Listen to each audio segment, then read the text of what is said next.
গুরুত্বপূর্ণ একটি বিষয়, সে বিষয়টি হচ্ছে আমরা তো জানি ইসলামে যৌতুক নিষিদ্ধ, কিন্তু মেয়ের বাপ ছেলেদের ওপরে যে মোহর চাপিয়ে দেন নানান কৌশলে, এটা কি ইসলামে শরিয়ায় জায়েজ?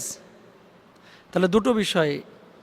এক নম্বর বিষয় হচ্ছে যে যৌতুক যদি নিষিদ্ধ হয় তাহলে মেয়ের বাবার পক্ষ থেকে মোহরানা চাপিয়ে দেওয়া বা মেয়ে নির্ধারণ না করে মেয়ের অভিভাবক মামা, খালু, চাচা অথবা মামা, মা তাদের পক্ষ থেকে, বড় ভাই তাদের পক্ষ থেকে মোহরানা জোর করে চাপিয়ে দেওয়া, এটা ইসলামী শরিয়ায় জায়েজ আছে কিনা? দেখেন, যৌতুকের ক্ষেত্রে আমরা সকলেই জানি যে আল্লাহ রাসূল সাল্লাল্লাহু আলাইহি ওয়াসাল্লাম এই ধরনের বিষয়গুলোকে নিষিদ্ধ করেছেন। জোরপূর্বক মানুষের কাছ থেকে কোনো কিছু নেওয়া, নানান কৌশলে ঘুষ একজন মানুষ কেন নেয়? একটা কাজ হাসিল করার জন্য। এখন আপনি মেয়েকে নিয়ে আসতেছেন, একজন বাবা, মনে রাখবেন প্রত্যেকটি মেয়ে তার বাবার রাজ্যে রাজকন্যার মতো, হোক সে মেয়ে কালো, হোক সে মেয়ে খাঁটো, হোক সে মেয়ে মোটা, হোক সে মেয়ে অসুন্দর, কিন্তু প্রত্যেকটা মেয়ে তার বাবার রাজ্যে রাজকন্যার মতো। এটা কেউ আমরা অস্বীকার করতে পারবো না। কোনো বাবা বলতে পারে না যে আমার মেয়েটা কালো সুতরাং আমার মেয়েটা অচল, এটা চলবে না, এটার কোনো ব্যক্তিত্ব নাই, এটার কোনো সম্মান নাই, এটার কোনো গুরুত্ব নাই, এটার কোনো আহমিয়াত বা এটার কোনো মান মর্যাদা নেই, এরকম কিন্তু কেউ কোনো বাবা বলে না। প্রত্যেকটা বাবা তার সন্তানকে সুন্দরভাবে লালন পালন করার চেষ্টা করেন। এখন এই মেয়েকে যে বাবা এত কষ্ট করে বড় করলো, 22 বছর, 23 বছর, 25 বছর পরে বিয়ে দিচ্ছে, সেই মেয়েকে যখন আপনি বিবাহ বন্ধনে আবদ্ধ করছেন, মনে রাখবেন এই মেয়েটাকেই তো আপনার হাতে তুলে দিচ্ছেন। এর চাইতে আপনি বেশি কী চাচ্ছেন? হ্যাঁ, আপনি যখন এই যে সোফা, আপনি যখন ফ্যান, আপনি যখন ফ্রিজ, আপনি যখন এসি, টেলিভিশনকে আপনি চাচ্ছেন, তখন যেন এক হিসেবে আপনি বেচা কিনা করছেন। তার মানে কি সেই বাবার কাছ থেকে আপনি মেয়েও নিচ্ছেন, তার সম্পদও নিচ্ছেন। ওই বাবা তখন আবার চিন্তা করে আমার মেয়ের জন্য আমি এত কিছু দিলাম, জামাইয়ের কাছ থেকে আমি কি পেলাম, এরকম হিসাব নিকেশ করে। তো ইসলামী শরিয়া আসলে এই ধরনের কৌশল অবলম্বন করে ঘুষ খাওয়া, সুদ খাওয়া যেমনই নিষিদ্ধ করে দিয়েছে, যৌতুক নেওয়া তেমনই ইসলামী শরিয়ায় নিষিদ্ধ করে দিয়েছেন। হ্যাঁ, এক্ষেত্রে মেয়ের বাবা যদি খুশি হয়ে হাদিয়া দেন, যেমন রাসূল আকরাম সাল্লাল্লাহু আলাইহি ওয়াসাল্লাম লোটা দিয়েছিলেন, বদনা দিয়েছিলেন, বালিশ দিয়েছিলেন যেটা খেজুরের কাণ্ড দ্বারা বানানো হয়েছিল বা খেজুরের ছাল দ্বারা বানানো হয়েছিল। তারপরে তোশকের ব্যবস্থা করেছিলেন ফাতেমাতুজ জাহরা রাদিয়াল্লাহু তাআলা আনহার যখন বিবাহ হয়েছিল। এবং আল্লাহর হাবিব সাল্লাল্লাহু আলাইহি ওয়াসাল্লাম তার স্ত্রীদেরকে যখন তিনি বিয়ে করেছেন তখন তিনি মোহরানা দিয়েই কিন্তু স্ত্রীদেরকে নিয়ে এসেছেন। প্রশ্ন হচ্ছে, মেয়ের বাবারা এই বর্তমান সময়ে অনেক সময় ছেলেদের ওপরে মোহরানা চাপায়া দেন। গত কয়েক বছর আগের ঘটনা, আয়াতের দলিলে আমি পরে যাচ্ছি, আগে আমাদের সামাজিক চিত্রটা একটু আপনারা বুঝে নেন। এক মুরব্বী ছেলে লাইফ ইন্স্যুরেন্সে চাকরি করে, সেই ছেলের সঙ্গে মেয়ে বিয়ে দিবে। তো ছেলে বেতন পায় কত? ঢাকা শহরে বেতন পায় 16,000 টাকা। তার উপরে মোহরানা চাপিয়ে দেওয়া হয়েছে প্রায় 8 লক্ষ টাকা। তো যেই ছেলেটা 16,000 টাকা বেতনে চাকরি করেন, এই ছেলেটা তো 8 লক্ষ টাকাও মনে হয় কিয়ামত পর্যন্ত হায়াত পাইলেও শোধ করতে পারবে না। এরকমই তো পরিস্থিতিটা, আর শোধ করেও না কিন্তু।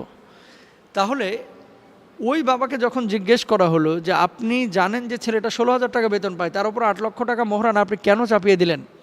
জবাবটা এমন ছিল, যাতে করে ছাইড়িয়া যাইতে না পারে, মানে ছেড়ে চলে যাইতে যেন না পারে, এই জন্য আমি মোহরানাটা এভাবে চাপিয়ে দিয়েছি। তো আপনি বিবাহের মতো একটা বরকতপূর্ণ বিষয়ে যখন এইভাবে একজনের উপরে মোহরানা চাপায়া দিবেন এবং সেও জানে যে মোহরানাটা আমি আদায় করতে পারবো না, তখন আপনিও কিন্তু এই গুনাহের মধ্যে শামিল হয়ে যাবেন। আল্লাহ সুবহানাহু ওয়া তাআলা কি বলছেন খেয়াল করেন সূরা নিসার মধ্যে, আউযু বিল্লাহি মিনাশ শাইতানির রাজীম, বিসমিল্লাহির রহমানির রহিম, وآتوا النساء صدقاتهن نحلة। আল্লাহ সুবহানাহু ওয়া তাআলা বলছেন যে তোমরা স্ত্রীদেরকে মোহরানা আদায় করো, মোহরানা দাও।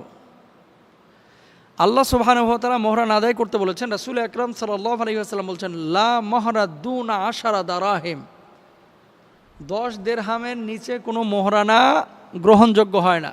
আল্লাহ বলল মোহরানা দিয়ে বউ নিয়ে আসা, আমরা শুরু করলাম যৌতুক দিয়ে বউ নিয়ে আসা, যৌতুক নিয়ে বউ নিয়ে আসা। তার মানে পুরো সমাজ চলছে উল্টা দিকে। রসুল আকরাম সাল্লাল্লাহু আলাইহি ওয়াসাল্লাম সাধ্য অনুযায়ী মোহরানা দিতে বলেছেন এবং 10 দিরহামের নিচে মোহরানা না দিতে বলেছেন। আল্লাহর হাবিব সাল্লাল্লাহু আলাইহি ওয়াসাল্লাম আম্মাজান আয়েশা রাদিয়াল্লাহু তাআলা আনহা, খাদিজাতুল কুবরা রাদিয়াল্লাহু তাআলা আনহা, মাইমুনা রাদিয়াল্লাহু তাআলা আনহা, উম্মাহাতুল মুমিনিন যে সমস্ত স্ত্রীরা ছিলেন তাদের কাউকে 400 দিরহাম দিয়েছেন, তাদের কাউকে 500 দিরহাম দিয়েছেন। তো 400 এবং 500 দিরহাম আপনি বাংলাদেশি টাকায় যদি কনভার্ট করেন তাহলে বর্তমান সময়ে আপনি এটা বাজারে যে হিসাব করতে হবে যে 1 দিরহাম সমপরিমাণ কত টাকা। আমি গত কয়েকদিন আগে দেখেছি সম্ভবত 3300 টাকার মতো, যেটা সেই সময়ের দিরহাম ছিল। তো বর্তমান সময়ে আপনি এটাকে যদি ইকুয়াল করেন 1,60,000 থেকে 70,000 টাকা, এ পরিমাণ মোহরানা দিলেই কিন্তু বিয়ে আদায় হয়ে যায়।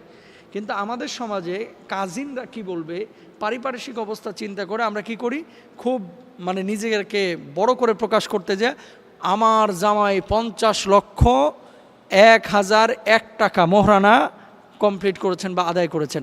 আচ্ছা, মোহরানা যদি 50 লক্ষ টাকা সে ধরলো কিন্তু আদায় করলো না, এটার হিসেবটা কী হবে? দাবি করতেছে 50 লাখ, ছেলেও বলছে ঠিক আছে দিব, পরে বাসর রাতে যে বউয়ের পা ধরে মাপ চাই যে জরিনা তোমার টাকা তো আমারই টাকা, শোনা একসময় বুঝাই দিব না ইনশাল্লাহ, তুমি চিন্তা করো না, আমার জীবনটাই তো তোমার লাগা। 3 দিন পরে মারামারি, তারপরে ঠোকাঠুকি শুরু, তোর সাথে বিয়ে বসে পাইলাম ডাকি। আমরা এরকম সমাজ চাই না, এরকম বিয়ে আমরা চাই না।